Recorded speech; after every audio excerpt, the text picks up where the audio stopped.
चलिए अब नजर डाल लेते हैं तेज रफ्तार अंदाज में खबरों पर। तो लखनऊ के एकाना स्टेडियम में योगी सरकार के दोबारा शपथ ग्रहण की तैयारियां लगभग पूरी हो गई है। 25 मार्च को लगभग 75,000 लोग शपथ ग्रहण समारोह में शामिल होंगे, जिसके लिए सुरक्षा के कड़े इंतजाम किए गए हैं। एकाना स्टेडियम में ड्रोन कैमरे से निगरानी रखी जाएगी।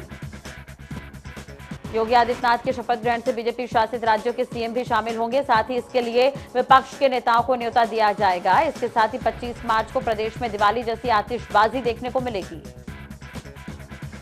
समाजवादी पार्टी के प्रमुख और पूर्व मुख्यमंत्री अखिलेश यादव ने एक बार फिर से बीजेपी सरकार पर हमला बोला। आजमगढ़ पहुंचे सपा सुप्रीमो अखिलेश ने कहा कि विधानसभा चुनाव में क्या हुआ इस पर चर्चा ना हो सके, इसलिए द कश्मीर फाइल्स फिल्म को रिलीज कर दिया गया। अखिलेश ने कहा कि कश्मीर फाइल्स फिल्म के टैक्स से जो पैसा इकट्ठा हो रहा है उसके मुनाफे से कश्मीरी पंडितों के विस्थापन पर खर्च होना चाहिए। इसके लिए कमेटी का गठन होना चाहिए जिसमें राजनीति ना हो। कमेटी में केवल कश्मीरी पंडित ही शामिल हो। योगी के शपथ ग्रहण समारोह में जाने के सवाल पर अखिलेश ने कहा कि मैं कार्यक्रम में नहीं जाऊंगा क्योंकि उन्हें बुलाया ही नहीं जाएगा। यदि बुलाएंगे तब भी वो नहीं जाएंगे।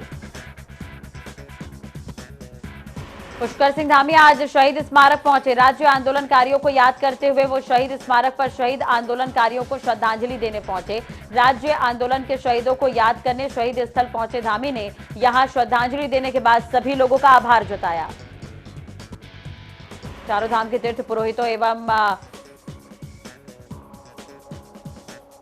पंडितों ने पुष्कर सिंह धामी के मुख्यमंत्री चुने जाने पर उन्हें बधाई दी। तीर्थ पुरोहितों ने कहा कि उनके कुशल नेतृत्व में कम समय में जो अहम निर्णय लिया गया है वह ऐतिहासिक है। पुष्कर सिंह धामी को कमान सौंपे जाने पर पुरोहितों ने भाजपा केंद्रीय नेतृत्व का भी आभार जताया है। एक बार फिर से मुख्यमंत्री चुने जाने पर धामी ने अपनी मां से मुलाकात की। सीएम आवास वो पहुंचे थे मुलाकात करने के लिए और इस दौरान मां ने उन्हें आशीर्वाद दिया और उनकी आरती उतारी। दिल्ली से लेकर देहरादून तक मंथन के बाद भारतीय जनता पार्टी ने पुष्कर सिंह धामी को मुख्यमंत्री बनाने का निर्णय ले लिया, लेकिन अभी भी मंत्रिमंडल के विस्तार के लिए जद्दोजहद जारी है। सूत्रों से मिली जानकारी के मुताबिक धामी 2.0 कैबिनेट में कुछ पुराने चेहरों की छुट्टी हो सकती है तो कुछ नए चेहरे शामिल हो सकते हैं। कैबिनेट में जहां एक तरफ गढ़वाल कुमाऊं का संतुलन बनाना जरूरी होगा तो वहीं मैदान को भी बराबर रखना होगा। जातिगत समीकरणों के साथ ही क्षेत्रीय संतुलन भी साधने की कोशिश होगी। बताया जा रहा है कि उत्तराखंड में मुख्यमंत्री के अलावा 11 अन्य मंत्री शामिल होंगे। कई वो नाम है जो मुख्यमंत्री की रेस से तो बाहर हो गए, लेकिन मंत्रिमंडल में लगभग जगह तय मानी जा रही है। जैसे सतपाल महाराज, धन सिंह रावत, गणेश जोशी, सुबोध उनियाल, रेखा आर्य समेत कई ऐसे नाम हैं जिनको मंत्रिमंडल में शामिल किया जा सकता है। मुख्यमंत्री के तौर पर पुष्कर सिंह धामी को जिम्मेदारी सौंपने पर विपक्ष के विधायकों ने भी मुख्यमंत्री पुष्कर सिंह धामी को दोबारा जिम्मेदारी मिलने पर शुभकामना दी और बधाई दी है और चुनावी वादों को पूरा करने की मांग की है। उत्तराखंड विधानसभा चुनाव में हार के बाद बसपा सुप्रीमो मायावती ने 24 घंटे के अंदर ही 2 बार प्रदेश अध्यक्ष को बदल दिया है। सोमवार को बी.आर. धोनी को यहां पर प्रदेश अध्यक्ष बनाया गया था और अब एक दिन बाद आदित्य ब्रजवाल को प्रदेश अध्यक्ष बना दिया गया है। रायबरेली में दबंगों ने घर में घुसकर सो रही महिला से जबरदस्ती करने की कोशिश की। विरोध करने पर महिला को जान से मारने की धमकी देते हुए महिला का गला दबाया गया। वहीं बीच बचाव करने आए ससुर और बदमाशों से भी बुरी तरह से पिटाई की गई। कांग्रेस पार्टी से निष्कासित किए गए पूर्व प्रवक्ता जिशान हैदर ने सोनिया गांधी को चिट्ठी लिखी है। प्रियंका गांधी को भी प्रभारी पद से हटाने की अपील की है। जिशान ने चिट्ठी में लिखा कि प्रदेश अध्यक्ष के साथ प्रभारी की भी जिम्मेदारी है। पत्र में प्रियंका के निजी सचिव संदीप सिंह को लेकर सवाल उठाए गए। सहारनपुर में चुनावी रंजिश को लेकर एक ही समुदाय के 2 पक्षों में जमकर मारपीट हो गई। मारपीट में कई लोग गंभीर रूप से घायल हो गए, जिसके बाद सूचना मिलते ही मौके पर पहुंची पुलिस ने घायलों को इलाज के लिए अस्पताल में भर्ती कराकर मामले की जांच शुरू कर दी है। आगरा में चंबल नहर में एक साथ डूबकर 3 युवकों की मौत हो गई, जिसके बाद सूचना मिलते ही मौके पर पहुंची पुलिस ने शव को कब्जे में लिया है और पोस्टमार्टम के लिए भेजा है। ललितपुर में मांसाहारी खाना खाने से 5 युवकों की तबीयत बिगड़ गई। इस घटना के बाद से ही खाने में जहर होने की आशंका जताई जा रही है। 5 युवकों को इलाज के लिए अस्पताल में भर्ती करवा दिया गया है, जहां उनका इलाज जारी है। बिजनौर में जैकेट के गोदाम में शॉर्ट सर्किट की वजह से आग लग गई, जिसके बाद सूचना मिलते ही मौके पर पहुंची पुलिस और फायर ब्रिगेड की टीम ने कड़ी मशक्कत के बाद आग पर काबू पा लिया। फिरोजाबाद में एक महिला की पिटाई की सूचना पर पहुंची पुलिस के साथ गांव के लोगों ने हाथापाई शुरू कर दी, जिसके बाद किसी तरह पुलिस वाले ने भागकर अपनी जान बचाई। लखनऊ में भीषण सड़क हादसे में कार सवार 3 लोगों की मौके पर मौत हो गई। एक युवक गंभीर रूप से घायल हो गया, जिसके बाद सूचना मिलते ही मौके पर पहुंची पुलिस ने शव को कब्जे में लिया है और मामले की जांच कर रही है। आजमगढ़ में डीएम ने मंडलीय चिकित्सालय का निरीक्षण किया। इस दौरान सीएमओ और एसआईसी को हिदायत दी गई कि मरीजों को मान्य सुविधाएं सुचारू रूप से मिल पाए। नोएडा में नवजात की मृत्यु दर कम करने के लिए 5000 बाल रोग विशेषज्ञों को प्रशिक्षण देने की तैयारी की जा रही है। इससे नवजात की मौत के आंकड़ों को कम करने में मदद मिलेगी। हमीरपुर में टैंक की सफाई करते हुए 2 सफाई कर्मचारी घायल हो गए, जिसके बाद आनन फानन में दोनों कर्मचारियों को जिला अस्पताल में भर्ती करवाया गया, जहां उनका इलाज जारी है। आगरा में अज्ञात कारणों के चलते अंग्रेजी शराब के ठेके में आग लग गई। आग लगने से लाखों रुपए की अंग्रेजी शराब जलकर खाक हो गई। सूचना पर पहुंची फायर ब्रिगेड की टीम ने आग पर काबू पा लिया। उन्नाव में संदिग्ध परिस्थितियों में युवा का बगीचे में शव पड़ा मिला। वहीं परिजन हत्या की आशंका जता रहे हैं, जिसके बाद सूचना पर पहुंची पुलिस ने शव को कब्जे में लेकर पोस्टमार्टम के लिए भेज दिया है और मामले की जांच कर रही है। अलीगढ़ में आपसी मनमुटाव में एक भाई ने दूसरे भाई की जान ले ली और मौके से फरार हो गया, जिसके बाद सूचना पर पहुंची पुलिस ने शव को कब्जे में लिया है, पोस्टमार्टम के लिए भेज दिया है और मामले की जांच कर रही है। फर्रुखाबाद में एमएलसी चुनाव के नामांकन के दौरान जमकर बवाल हुआ। नामांकन करने पहुंचे सपा प्रत्याशी से भाजयुमो कार्यकर्ताओं ने जमकर मारपीट की। सूचना पर पहुंची पुलिस जांच कर रही है। गाजियाबाद के हिंडन नहर में युवक और युवती गिर गए, जिसके बाद सूचना मिलते ही मौके पर पहुंची पुलिस और एनडीआरएफ की टीम तलाश में जुट गई है। आपको बता दें कि मामला सुसाइड का बताया जा रहा है।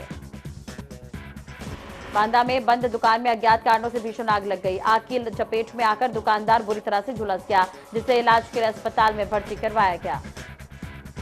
आगरा में 2 सूने पड़े मकानों को अज्ञात चोरों ने निशाना बनाया है। घर में घुसकर चोरों ने लाखों के सोने चांदी के आभूषण पर हाथ साफ कर दिया और फरार हो गए, जिसके बाद सूचना पर पहुंची पुलिस मामले की जांच कर रही है। सहारनपुर में पुलिस को बड़ी सफलता मिली। पुलिस ने चोरी की घटना का 10 घंटे के अंदर खुलासा कर दिया। इस दौरान पुलिस ने 5 शातिर चोरों को भी गिरफ्तार किया है। आगरा में विशालकाय अजगर सांप देखा गया। अजगर को देखकर ग्रामीणों में हड़कंप मच गया, जिसके बाद सूचना पर पहुंची वन विभाग की टीम ने अजगर का रेस्क्यू कर जंगल में छोड़ दिया है। शामली में हाईटेंशन लाइन की चपेट में आने से मासूम की मौत हो गई। धू-धू कर जलते हुए मासूम का वीडियो सोशल मीडिया पर वायरल हो रहा है।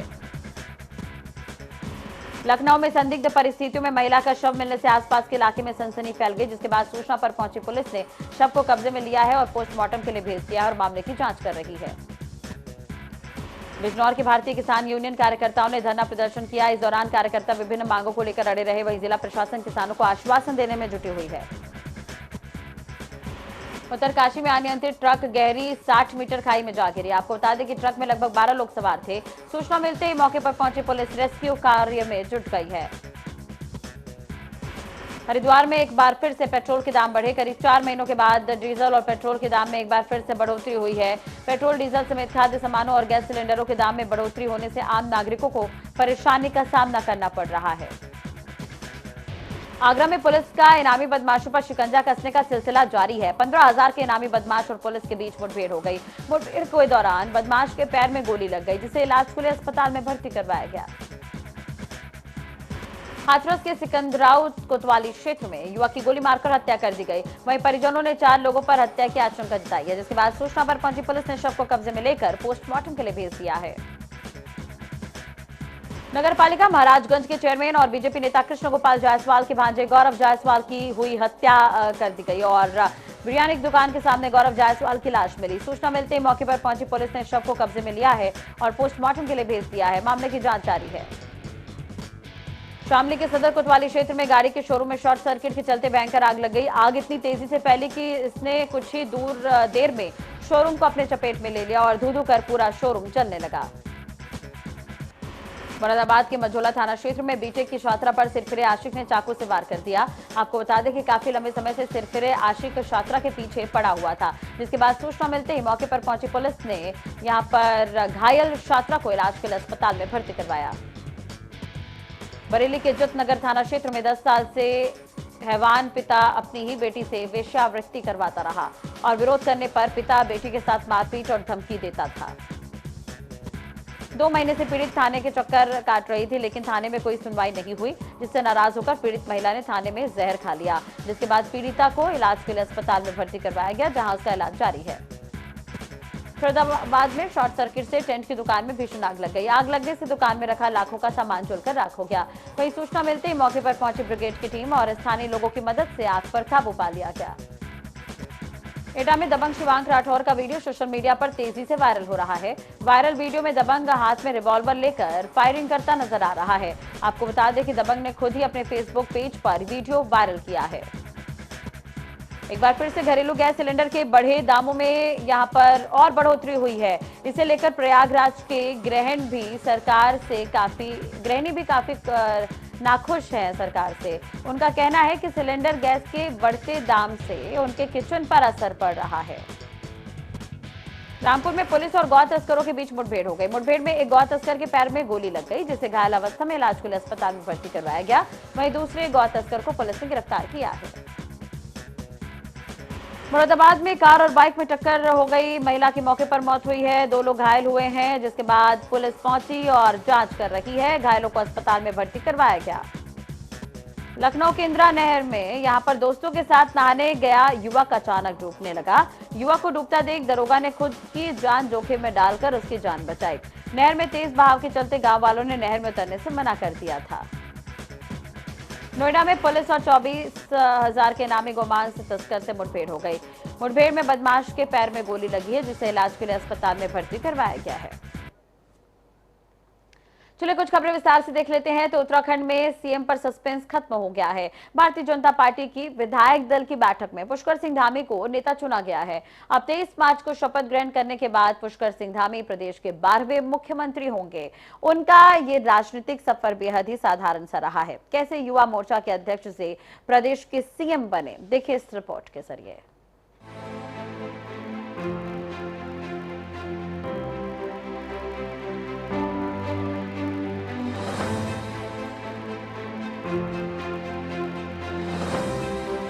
अब तक सभी के मन में सिर्फ एक ही सवाल था, आखिर कौन होगा पहाड़ों का बादशाह। आज इसी सवाल के जवाब के साथ साथ पहाड़ों को उनका बादशाह भी मिल गया है। ऊंचे ऊंचे पहाड़ों के बीच से जनता के दिलों से और विधायकों के मन से निकला सिर्फ पुष्कर सिंह धामी का नाम। उत्तराखंड की सियासत में पुष्कर सिंह धामी का नाम बीते साल अचानक सुर्खियां बनकर उभरा। लखनऊ यूनिवर्सिटी के छात्र राजनीति में सक्रिय हो गए थे। बताया जाता है कि लखनऊ यूनिवर्सिटी में पुष्कर सिंह धामी ने अखिल भारतीय विद्यार्थी परिषद से अपने राजनीतिक सफर की शुरुआत की थी। इस दौरान उन्होंने एबीवीपी के राष्ट्रीय अधिवेशन के संयोजक के पद पर भी काम किया।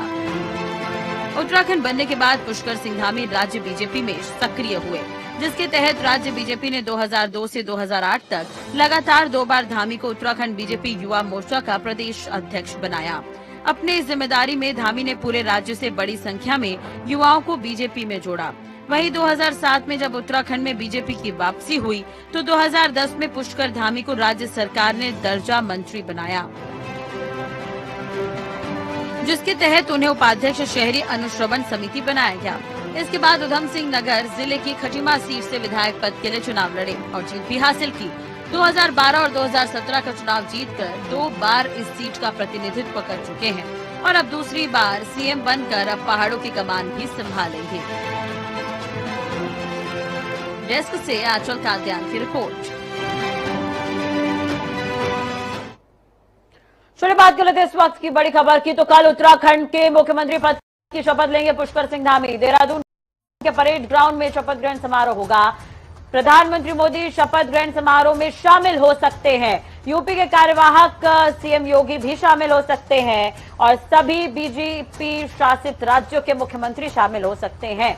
तो यूपी के कार्यवाहक मुख्यमंत्री योगी भी शामिल हो सकते हैं। कल धामी जो है वो शपथ लेंगे।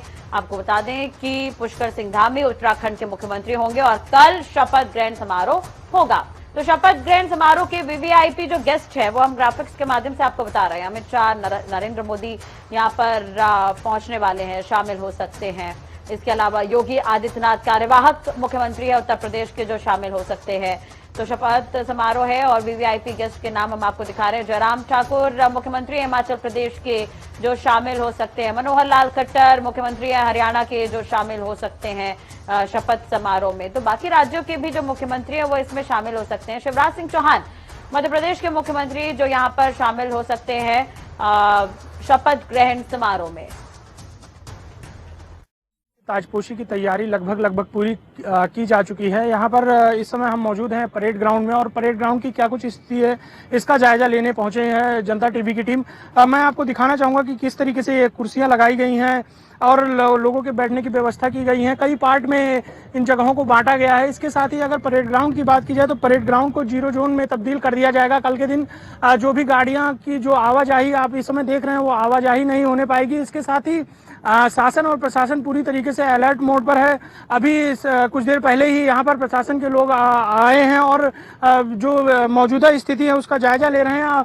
मैं आपको दिखाना चाहूंगा कि जो मंच है यहाँ पर ही जो शपथ ग्रहण का समारोह का कार्यक्रम रखा गया है और यह मंच सजाया जा रहा है। धीरे धीरे अब जो समय बीतता जा रहा है तो मंच को भी सजाने का काम शुरू कर दिया गया है। इसके साथ ही तमाम सारे जो नेताओं को उनको भी इनविटेशन दिया गया है, राज्य आंदोलनकारियों को भी इनविटेशन दिया गया है। इसके साथ ही जो अगर केंद्रीय नेताओं की बात की जाए तो केंद्रीय नेताओं को भी यहाँ पर इनविटेशन दिया गया है। साथ में कई राज्यों के जो मुख्यमंत्री हैं वह भी यहाँ पर पहुँचने की संभावनाएं हैं। इसके साथ ही अगर प्रधानमंत्री नरेंद्र मोदी की बात करें तो प्रधानमंत्री नरेंद्र मोदी कल यहाँ पर पहुंचेंगे, राष्ट्रीय अध्यक्ष जेपी नड्डा यहाँ पर पहुंचेंगे और तमाम सारे जो बड़े नेता हैं वह यहाँ पर पहुंचने वाले हैं और इस जो मुख्यमंत्री की ताजपोशी है यह भव्य होने वाली है।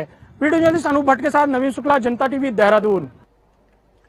इसी बीच लखनऊ से एक और बड़ी खबर, बीजेपी मुख्यालय पर बुलाई गई बैठक, शपथ ग्रहण समारोह को लेकर यह बैठक बुलाई गई है। एमएलसी चुनाव को लेकर भी ये बैठक होगी और उसमें चर्चा होगी। अवध क्षेत्र के सभी पदाधिकारी भी बुलाए गए। कार्यक्रम को सफल बनाने की जिम्मेदारी यहां पर सौंपी जाएगी। तो आपको बता दें 25 तारीख को उत्तर प्रदेश में भी शपथ ग्रहण समारोह होना है। योगी कैबिनेट का विस्तार और योगी कैबिनेट 2.0 का विस्तार होना है। तो ऐसे में तैयारियां की जा रही है और इसे देखते हुए बैठक भी बुलाई गई है। जिम्मेदारियां इस बैठक के माध्यम से सौंपी जाएगी। चलो इसी के साथ ही फिलहाल इस बुलेटिन में इतना ही। अपडेट्स के लिए आप देखते रहिए जनता टीवी। नमस्कार।